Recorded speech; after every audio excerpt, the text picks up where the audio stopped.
As the United States and China embark on the second day of critical trade negotiations in Geneva, the stakes have never been higher. The talks, which come amid a backdrop of heightened tariffs and economic tensions, are seen as essential to stabilizing a global economy increasingly rattled by trade disputes. On Sunday, President Donald Trump expressed optimism, claiming via social media that great progress was being made and even hinted at the potential for a total reset in relations. However, the two nations appear to have diverging perspectives on the status of negotiations. The U.S. and China resumed discussions on Sunday following a lengthy 10-hour session on the previous day, which yielded no breakthroughs. Trump's upbeat assessment is in stark contrast to a more cautious tone from Beijing, while there has been no direct comment from Chinese officials. The state-run news agency Xinhua issued a stern warning, emphasizing that China would firmly reject any proposal that compromises core principles or undermines the broader cause of global equity.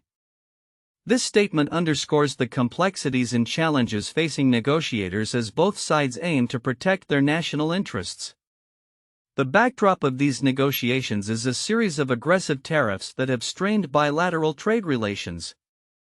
In recent months, the U.S. has raised tariffs on Chinese goods to a staggering 145%, a move met with China's retaliatory 125% levy on American imports. This tit-for-tat escalation has led to significant disruptions in trade, which exceeded $660 billion last year. As ships filled with Chinese goods remain parked in ports awaiting clarity on tariffs, the urgency of reaching an agreement is palpable.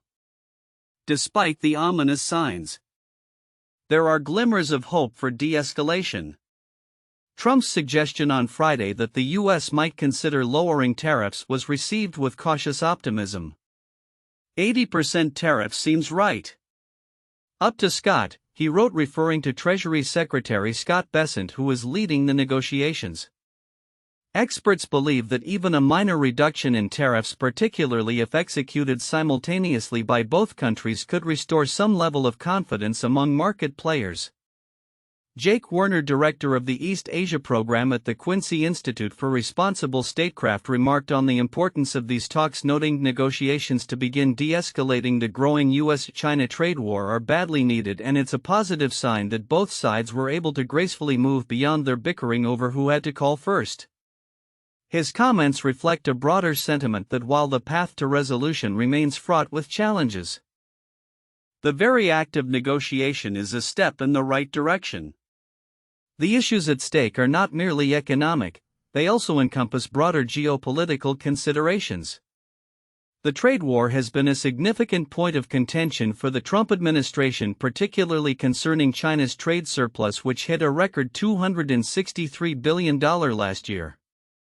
The tariffs, especially the 20% charge aimed at curbing the flow of synthetic opioids like fentanyl into the U.S., have been framed as part of a larger strategy to hold China accountable for its trade practices. As the second day of talks unfolds, the world watches with bated breath, hopeful for signs of progress. The outcome of these discussions will likely have far-reaching implications not just for the U.S. and China but for the global economy at large. The potential for a breakthrough remains uncertain, but the necessity of dialogue has never been clearer. In an interconnected world, the repercussions of these negotiations will resonate across borders, influencing markets, consumer behavior, and international relations for years to come. In a significant development for global trade relations, high-level negotiations between the United States and China resumed in Geneva over the weekend, marking the first such discussions since President Trump imposed steep tariffs on Chinese imports last month. The stakes are monumental, as the outcomes of these talks could reverberate through the world economy, which has already been destabilized by escalating trade tensions between the two largest economies. The meetings, led by U.S. Treasury Secretary Scott Bessent and Chinese Vice Premier He Lifeng, began on Saturday and continued into Sunday. While neither side released an official summary of the discussions, Trump took to social media to express optimism about the talks, describing them as a very good meeting conducted in a friendly but constructive manner. He stated many things discussed, much agreed to. A total reset negotiated. This upbeat assessment comes despite the absence of any concrete breakthroughs as both parties continue to grapple with the complexities of their trade relationship. The backdrop to these negotiations includes a substantial increase in tariffs, with the U.S. imposing rates as high as 145% on Chinese goods, prompting a retaliatory 125% levy from China on American products. Such drastic measures have effectively severed trade ties, which last year saw over $660 billion in exchange, raising fears of a potential global economic downturn. Analysts are particularly concerned that sustained tariff levels could lead to higher prices for consumers and slower economic growth worldwide. Despite the high stakes, expectations for a significant reduction in tariffs appear limited. Experts suggest that the initial discussions may focus more on identifying mutual interests rather than achieving immediate concessions. Ishwar Prasad, a former IMF official, noted, "Both the US and China have strong economic and financial interests in de-escalating their trade hostilities, but a durable détente is hardly in the offing." Such sentiments underscore the cautious optimism surrounding the negotiations, as both nations recognize the need for dialogue amid rising economic pressures. The implications of the ongoing trade war are already being felt. In a telling sign, China reported a 21% decline in its exports to the U.S. in April compared to the previous year. U.S. businesses, particularly those reliant on Chinese imports, are bracing for the impact, with many indicating they may need to raise prices to offset the additional costs imposed by tariffs. Jonathan Gold of the National Retail Federation remarked, "In the end, these tariffs will affect consumers in the form of higher prices and less availability on store shelves." As the talks unfolded, Trump indicated a willingness to consider lowering tariffs, suggesting an 80% rate might be appropriate. However, his administration has also emphasized that any reductions would need to be reciprocal, with China agreeing to lower its tariffs in turn. This condition adds a layer of complexity to the negotiations, as China has consistently maintained its stance against making concessions under pressure. The Chinese government, for its part, has reiterated its commitment to safeguarding its economic interests. An editorial from Xinhua news agency emphasized that talks should not be a pretext for coercion or extortion, reflecting the broader geopolitical tensions that underpin these discussions. The Chinese position remains firm: they will not capitulate to demands that undermine their core economic principles. As the two countries navigate these turbulent waters, the potential for a more constructive dialogue remains. Some analysts propose that achieving even minor tariff reductions could create a more favorable environment for future negotiations, paving the way for a more stable trade relationship. Wu Xinbo from Fudan University suggested that scaling back to a 20% tariff rate where they stood before the recent escalation could represent significant progress. Looking ahead, the outcome of the Geneva talks remains uncertain, but the mere fact that both sides are engaging in dialogue is a positive step. The world is watching closely as these economic giants grapple with their differences, with the hope that common ground can be found to avert a deeper economic crisis.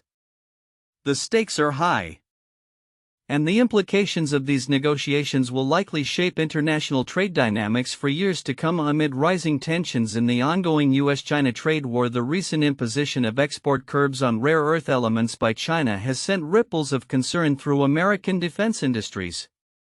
Rare earths, a group of 17 chemically similar elements, are vital for manufacturing a wide range of advanced technologies, including military hardware. With China accounting for approximately 90% of global production, these restrictions have raised alarms about the potential impact on U.S. military capabilities and strategic autonomy. The situation escalated following President Donald Trump's decision to increase tariffs on Chinese goods, which reached an astonishing 145% this year. In response, Beijing implemented export controls on 7 categories of rare earths, including critical elements like dysprosium and terbium, effective April 4. These measures require special licenses for export, effectively allowing China to throttle shipments and potentially disrupt supply chains crucial for U.S. defense manufacturing. Experts in the defense sector have expressed concern that these restrictions could hinder the United States' ability to produce essential military technologies. Rare earth elements are critical for everything from jet engines to radar systems, noted a defense analyst. The reliance on Chinese supplies puts our military at risk, especially in a conflict scenario where access to these materials could be severely limited. The timing of these export controls coincides with significant geopolitical developments.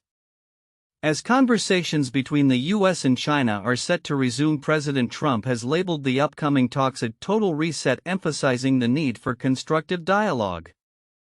Nonetheless, the trade relationship remains fraught with challenges. The recent tariff hikes and subsequent Chinese retaliatory measures highlight a deepening rift that could have lasting implications for international trade dynamics. In light of the ongoing tensions, the U.S. military is reassessing its supply chains and exploring alternative sources for rare earths. However, the path forward is fraught with complexities. The U.S. has historically relied on China for these materials, and establishing new supply chains will take time and investment. As one industry insider remarked, we need to diversify our sources of rare earths, but this is not a quick fix. It requires a concerted effort from both government and industry.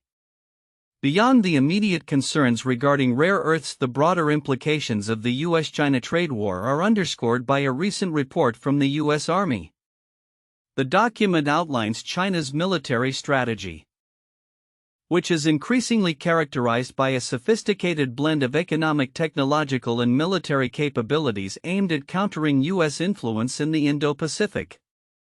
Analysts warn that China's active defense strategy poses a significant challenge to U.S. forces, particularly in the event of a conflict over Taiwan.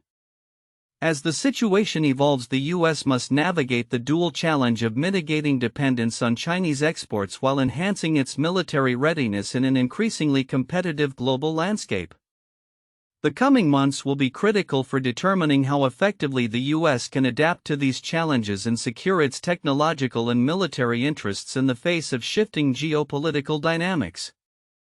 The outcome of the upcoming trade talks could offer a glimpse into whether diplomacy can alleviate some of the pressures currently facing both nations, or if the trade war will continue to escalate with far-reaching consequences for global stability.